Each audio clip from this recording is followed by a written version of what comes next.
Diogo Costa is one of the most exciting and sought after goalkeepers in world football right now, gaining interest from the likes of Chelsea and Manchester United, and he's only 23. Typically goalkeepers only get into the spotlight when they're 26 or 27, unless of course you're Donnarumma. That guy was in the AC Milan first team when he was 12. That is a slight over-exaggeration, but to be 16 years old playing week in week out for one of the biggest clubs in the world, AC Milan, and especially in goals, is just incredible, while I'm sat at a similar age talking about him. Make sure to subscribe. All the way back in 2009 when Costa was just 9 years old, he joined Porto de la Rosa, a feeder club of Benfica. In his 2 years at the team, he would be standout despite his young age, along with former Porto teammate Vitinha, who is now at PSG. In 2011, he would join the Porto youth team, where he would spend the next 8 years going through the youth levels before making his debut in 2019. His debut would take place on the 25th of September. He made his debut in a 1-0 win, keeping a clean sheet, and then he would make his league debut for Porto on the 10th of November, another 1-0. However, this time he was on the losing side. He would end up finishing the season with a total of 15 appearances across the 19-20 campaign, conceding 10 goals and keeping 7 clean sheets, winning the domestic double. You would think the following season would see progression and him break into the first team potentially. No, it actually went backward. He only played once in the Portuguese league. However, he did make his Champions League debut, making 1 appearance and keeping a clean sheet. Now, in football, all you want to do is play, and being a backup goalkeeper is obviously difficult, but Costa wasn't going to give up after being at the club over a decade, so he continued to wait his time and waiting for his opportunity. And it didn't take long for that opportunity to show up, as the following season he would make a total of 43 appearances, 33 in the league, 4 in the Europa League, 6 in the Champions League, conceding 38 goals but keeping 17 clean sheets. The first time I ever watched Costa was that season in the Champions League, a home match versus Liverpool, and it didn't go well. Porto lost 5-1 and 3 of the goals were Costa's mistake. Porto would win the league again that season, and Costa would play all but 1 match, so this time he was actually an important part in a title winning season. Similar again the next season, the season of last, 41 games played, 30 goals conceded, 20 clean sheets, slight improvements. Porto did not win the league last season, missing out by 2 points to his former club Benfica. In the Champions League, Costa would save 3 penalties, becoming the first goalkeeper to ever do that in a singular Champions League campaign. Now this stat only goes back to 2003 because for some reason they couldn't count penalties before 2003. That feels like an easy enough stat, but anyway, and just to clarify, penalty shootouts don't count. Costa made his Portugal debut on October 9th, 2021, and he would play a further 14 times, including the World Cup. He really established himself as Portugal's #1 towards the back end of the qualification for the World Cup. Now, if you were to ask me what is my favourite thing about Diogo Costa, I would tell you it's the fact he wears the number 99 for Porto. I just love when players do that. Right, moving on. Based off stats per 90 last season, Costa conceded 0.67 goals per 90, statistically suggesting that he would keep a clean sheet 1 in every 3 games. However, he would keep a clean sheet in 48.5%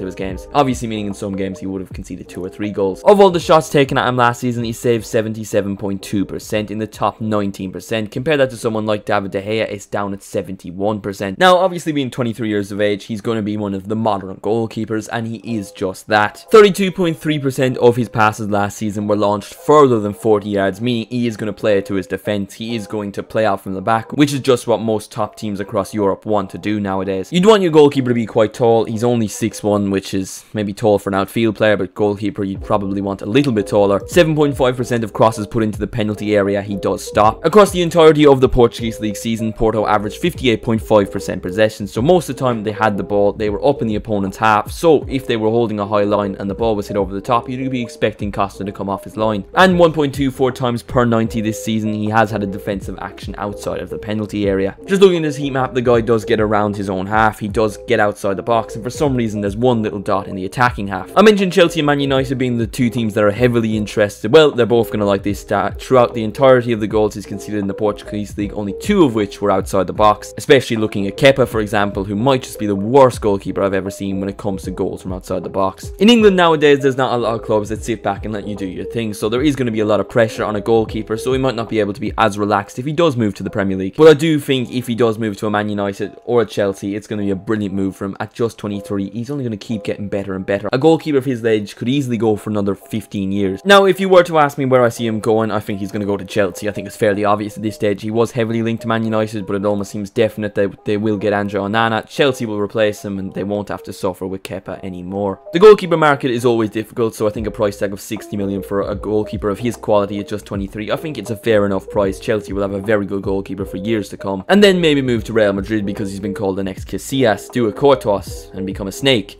But maybe that's because of another thing, not that he moved to Real Madrid. But let me know in the comments what you think of Diogo Costa. Where do you see him moving this summer, and do you think 60 million is a fair price? Thank you all so much for watching the video. Make sure to leave a like if you enjoyed, subscribe if you are new, and if you want to support the channel that extra bit more, feel free to become a channel member. Thank you all so much for watching, and I'll see you in the next one.